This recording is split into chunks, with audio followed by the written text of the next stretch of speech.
back home in Oakland yesterday, but they did so without their injured superstar, Kevin Durant, who instead headed to New York. He's here to undergo an MRI on his injured Achilles. The MRI was being performed by Dr. Martin O'Malley, who was the Nets team physician who consulted with Durant after his foot injury in 2015. And you probably don't need numbers to give you an indication of just how good a player he is, but here are some. It's hard to overstate his impact. In the finals under Steve Kerr, the Warriors are 9-1 with KD, 8-9 without him.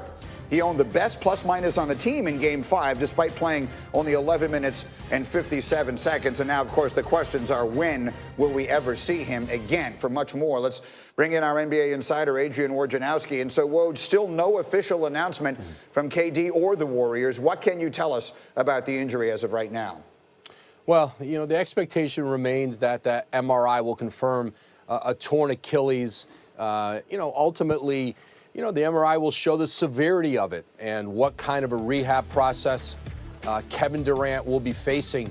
But he went to New York, met with Dr. O'Malley, and they'll go from there and make a decision on how to move forward. It's likely going to require a surgical procedure if indeed it confirms a tear.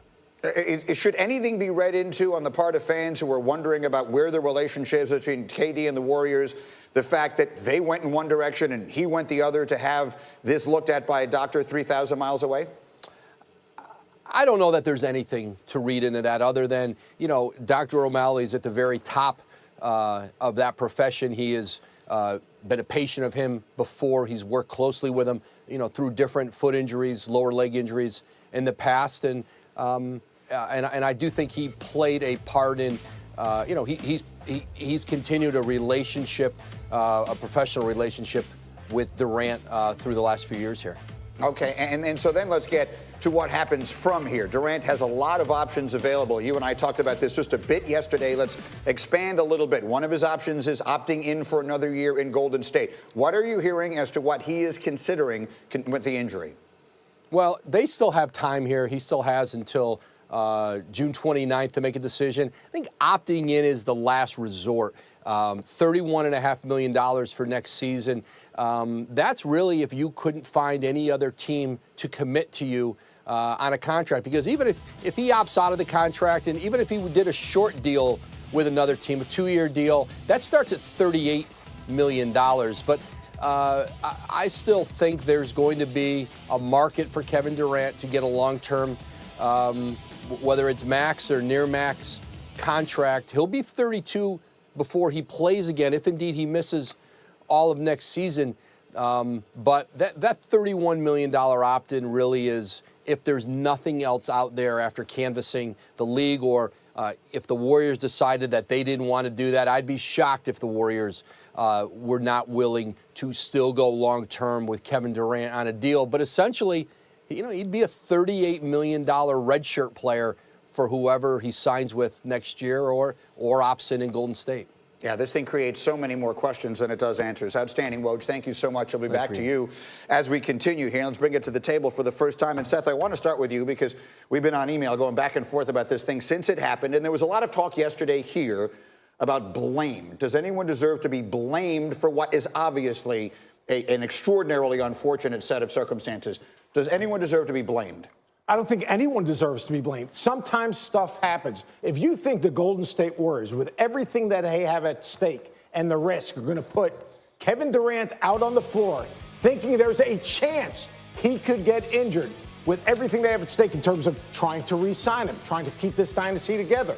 You know what? Winning one game or even winning one championship compared to making sure that Kevin knows they have the utmost respect and concern for his well-being, and then his inner circle. You think that his inner circle, of KD's inner circle, his team, his support system, they're going to let him go out if they think there's a chance that this is going to happen? I think this Achilles injury was the furthest thing from their mind. I think in the end, sometimes stuff happens.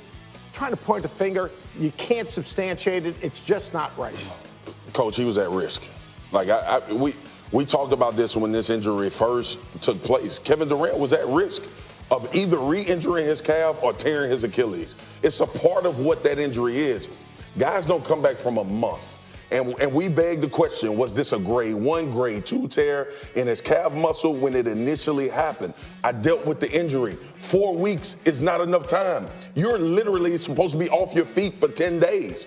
And then, too, let's take the sport into account because I'm a football player. You can come back and you can do certain things. You protect it. You got 15, 20 seconds in between a play. When you're dealing with a lower leg muscle tear in basketball, you cannot rush it. Somebody made a mistake, Seth. Well, no, I don't think someone, you can say, Kevin Durant, he has his own show, basically, the boardroom. Strong opinions on that show. Yeah. He controls his own destiny, all right? But in the end, he's going to have some type of support system. You had a support system, I'm sure, when you played. When things were important, you went to those people and said, what do you think? If Kevin Durant didn't have his own medical staff, besides forget about the Golden State Warriors, if Kevin Durant didn't have his team sign off on it, he wasn't going to play. So to me, pointing a finger at Golden State, pointing a finger at the medical staff, here's the deal. In the end, he's controlling his own destiny from the information he received. So pointing a finger, that's the easy way out. Let's talk about the information, though, because sometimes mistakes are made. Mistakes can be made with the best of intentions. What is it?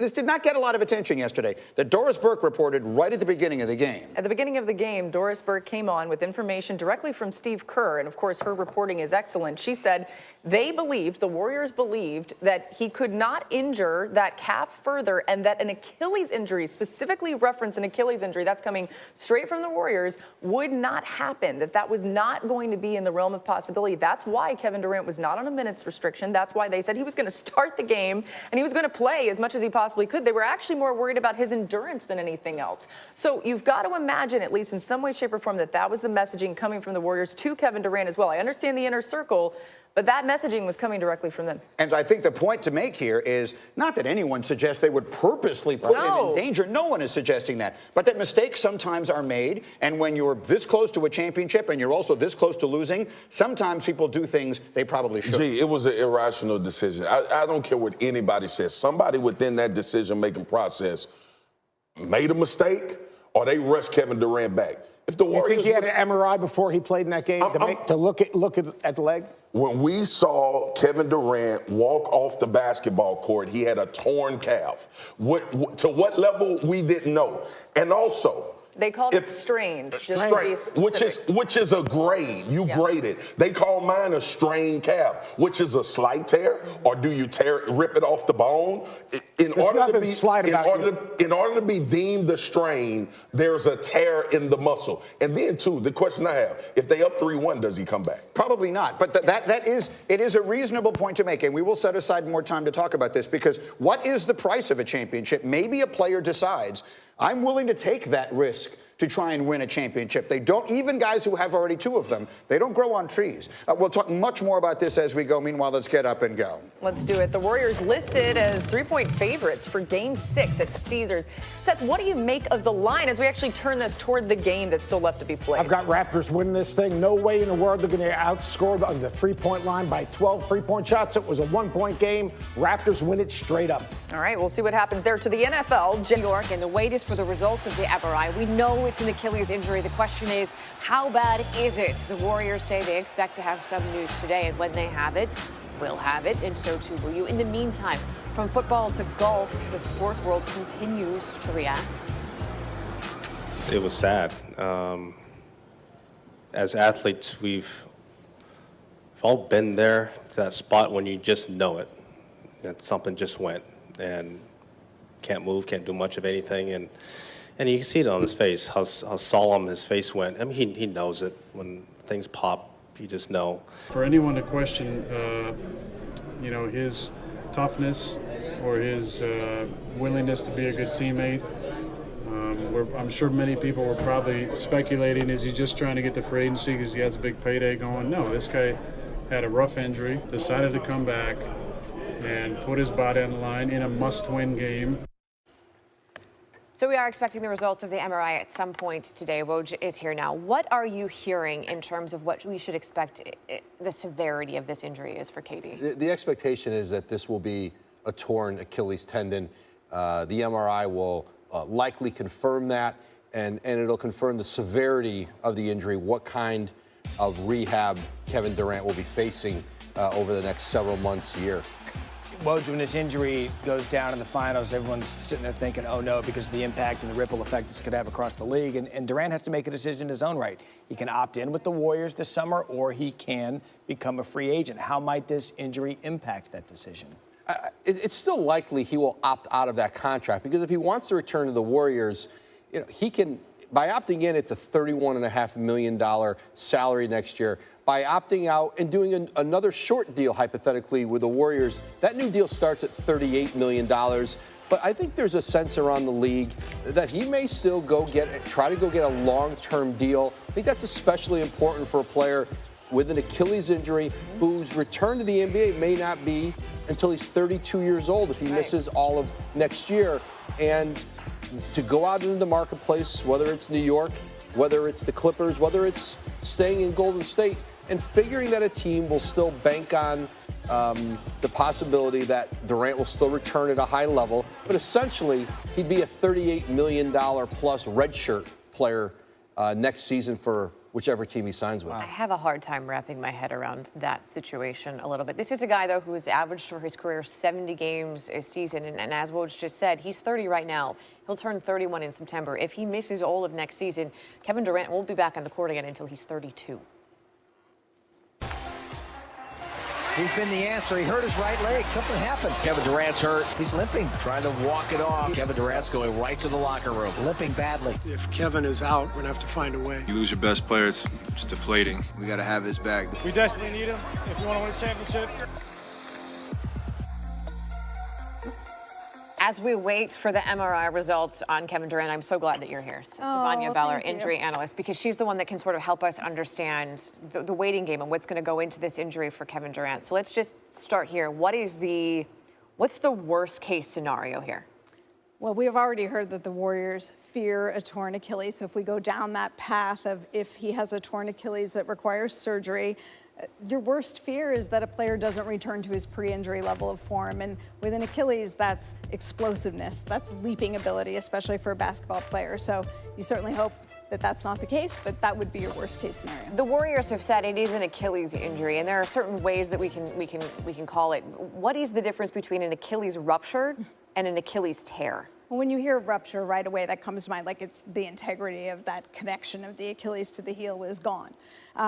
And a tear, it really comes down to the percentage. That's what the imaging is for. They'll see exactly where the injury is.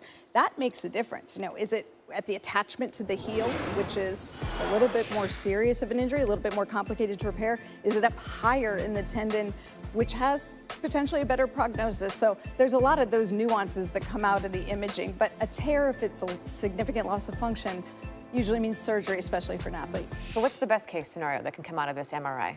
That they see something clean, that's easy to repair if the repair is required, and that, they proceed accordingly. I mean, the rehab process is long for this. We've already heard people talking about a red shirt for a year. Right. 9 months is about the soonest that you would expect to see a basketball player return from this. 9 months to a year, but think of all the factors that matter. I mentioned the location of the injury, the type of surgery. There are different types of procedures for this. How much scar tissue is involved? You worry about an infection early on. There's a higher risk because the skin is thin around the Achilles.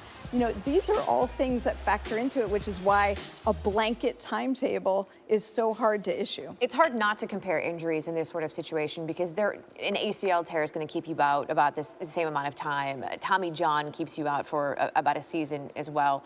What makes the Achilles so hard to rehab, so hard to come back from? Well, when you're talking about a hoops player, it's the demand on the tendon. You saw that plant and push off where Kevin Durant appeared to suffer the injury. That's common. That's how Kobe Bryant tore his Achilles, because there's so much energy demand, tension placed on the Achilles in that position. So think of all the quick plant and change of direction that happens in hoops, the jumping, the leaping, the running up and down the court. It's tough to get all that back, and there's a long time where they're deconditioned because they're not able to rehab while they're protecting the repair. Real quick, how significant is the worry of injury when he does return? It's not a worry of re-tear of the rupture so much as the worry about injury to other things. It's what we saw with Boogie Cousins. You know, a secondary played injury. 32 games and again, and hurt his quad. Yeah. Kobe came back from his Achilles injury and then broke his kneecap. Right, it does happen. It does the age of the athlete, the conditioning, all of that stuff factors Kevin in. Durant currently is 30. Results of his MRI are expected today. By the way, Katie's mom, Wanda Durant, is going to be on Good Morning America at 8:15 Eastern this morning. As for the series, it continues, and Game 6 is Thursday night. NBA Countdown is going to get you started 8:30 Eastern on ABC. Then that's followed by the game at 9.